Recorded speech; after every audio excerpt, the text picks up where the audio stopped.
Are you saying he let McCarthy do this, or that he didn't do enough to stop McCarthy, or that he didn't believe McCarthy?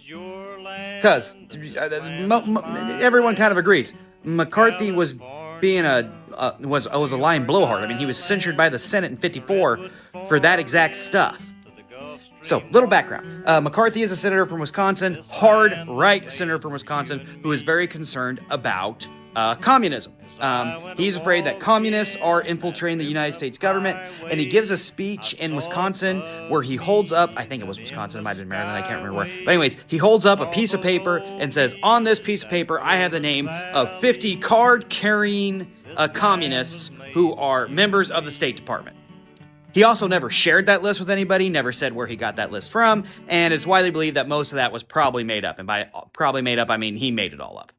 Truman, who was president at the time, pretty much dismisses everything McCarthy says out of hand, gives a vote of support to his Secretary of State, who's in charge of the State Department at the time, and more or less refers to McCarthy as just a lying blowhard. Eisenhower, who becomes president after Truman, hates McCarthy as well. At one point, he refuses, he's quoted as saying, "I refuse to get in the gutter with McCarthy." He is also a member of the Republican Party, as is McCarthy, and wants to keep party unity, so he doesn't go after him near as much as he should. He actually starts trying to outdo McCarthy and having his administration prosecute people who are suspected of being communists involved in the government.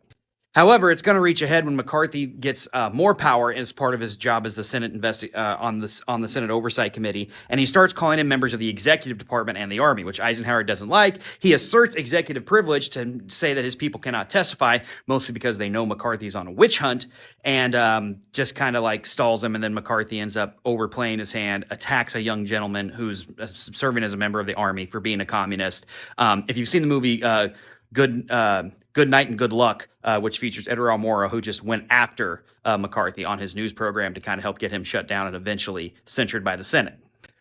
Truman hated McCarthy. He fought him tooth and nail. And again, there's no truth to most of what McCarthy was saying. Were there some communists who were installed in the government? Yes, there were spies. There were not 50 in the State Department. There wasn't a large thing. That's why it's called the Red Scare. It was a scare. And that's why McCarthyism is a code word today for politicians overplaying their hand and outright lying about something. So I disagree with your premise here.